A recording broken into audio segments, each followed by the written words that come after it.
৫১ বছর বয়সে সিংহাসনে আরোহণ করলেও তার দিগ্বিজয় শুরু হয় তার বার্ধক্যে। তিনি ছিলেন চেঙ্গিস খান, ইতিহাসের এক রহস্যময়, চরম ক্ষমতাধর এবং একই সঙ্গে বিস্ময়কর চরিত্র। তার নাম উচ্চারণেই উঠে আসে যুদ্ধ, বিজয়, নেতৃত্ব এবং বংশবিস্তারের উপাখ্যান। মাত্র ২০ বছরে তিনি যে সাম্রাজ্য গড়ে তুলেছিলেন তা পৃথিবীর ইতিহাসে নজিরবিহীন। তিনি পৃথিবীর বৃহত্তম স্থলভিত্তিক সাম্রাজ্যের প্রতিষ্ঠাতা এবং এত বড় পরিসরে দিগ্বিজয় আর কোনো ব্যক্তি করতে পারেননি।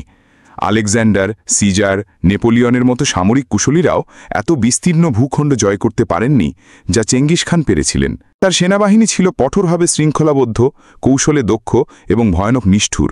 তবুও তার প্রশাসনিক বুদ্ধিমত্তা, সংগঠনী দক্ষতা ও নেতৃত্ব ছিল অতুলনীয়। চেঙ্গিস খান ছিলেন একাধারে দুর্ধর্ষ যোদ্ধা ও সংগঠক, কিন্তু নিজের শাসনামলের প্রথম ভাগে তিনি লিখন পদ্ধতি সম্পর্কেই জানতেন না। তার সমস্ত ফরমান ও আইন মুখে মুখে পৌঁছে দেওয়া হতো। এই সময় লিখার ইতিহাস প্রায় ৪৫০০ বছর পেরিয়ে এসেছে। চীন অভিযানের সময় প্রথম তিনি লিখন পদ্ধতির অস্তিত্ব জানতে পারেন এবং তৎক্ষণাৎ তার পুত্র ও প্রশাসনিক কর্মকর্তাদের তা শিখতে আদেশ দেন। তিনি বিশ্বাস করতেন তার আইন ও নির্দেশাবলী লেখার মাধ্যমে অমর হয়ে থাকবে এবং পরবর্তী প্রজন্ম তা পালন করবে। চেঙ্গিস খানের ধর্মবিশ্বাস নিয়েও রয়েছে বিভ্রান্তি। অনেকে তার নামের শেষে খান শব্দ দেখে তাকে মুসলিম মনে করলেও তিনি ছিলেন নীল আকাশের পূজারী। আকাশকেই তিনি প্রভুজ্ঞান করতেন এবং বিপদের সময় সেই আকাশের কাছেই প্রার্থনা করতেন। কেউ কেউ মনে করেন তিনি ছিলেন অগ্নিপূজক। বাস্তবে তিনি কোনো প্রতিষ্ঠিত ধর্মের অনুসারী ছিলেন না, বরং নিজস্ব বিশ্বাসে বিশ্বাসী ছিলেন। ব্যক্তিগত জীবনে চেঙ্গিস খান ছিলেন একাধিক নারীর সঙ্গী। তার ৫ জন স্ত্রী এবং প্রায় ৫০০ উপপত্নী ছিল। তবে তার প্রথম স্ত্রী বোর্তের প্রতি ছিল তার গভীর ভালোবাসা ও শ্রদ্ধা। অপহরণের পর বোর্ত থেকে উদ্ধার করে তিনি পুনরায় স্ত্রী হিসেবে মর্যাদা দেন এবং তার গর্ভে আসা সন্তানকেও নিজের বলে গ্রহণ করেন, যা তার উদার মনের পরিচায়ক। চেঙ্গিস খানের বংশধর বিষয়েও ইতিহাসে এক আশ্চর্য তথ্য পাওয়া যায়। গবেষণায় দেখা গেছে আজকের দিনে বিশ্বের প্রতি ২০০ জন পুরুষের মধ্যে একজন চেঙ্গিস খানের ডিএনএ বহন করছেন। তার পুরুষ বংশধরের সংখ্যা আনুমানিক ১,৬০,০০,০০০-এরও বেশি। বিশেষ করে যারা কাস্পিয়ান সাগর থেকে প্যাসিফিক অঞ্চলের মধ্যে বাস করে, তাদের মধ্যে তার জিনগত উত্তরাধিকার বহন করার সম্ভাবনা সবচেয়ে বেশি।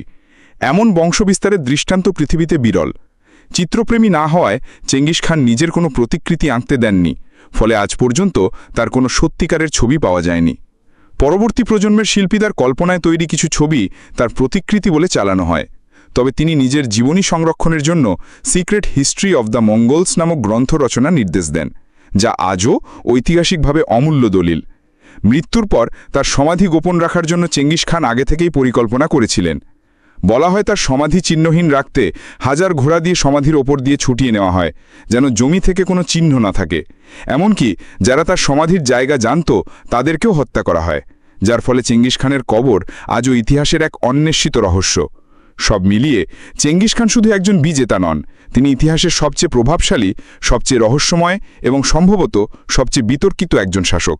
তার জীবনচরিত আজও গবেষকদের আগ্রহের কেন্দ্রে এবং ভবিষ্যতেও তা থাকবে অনন্য মহিমায়।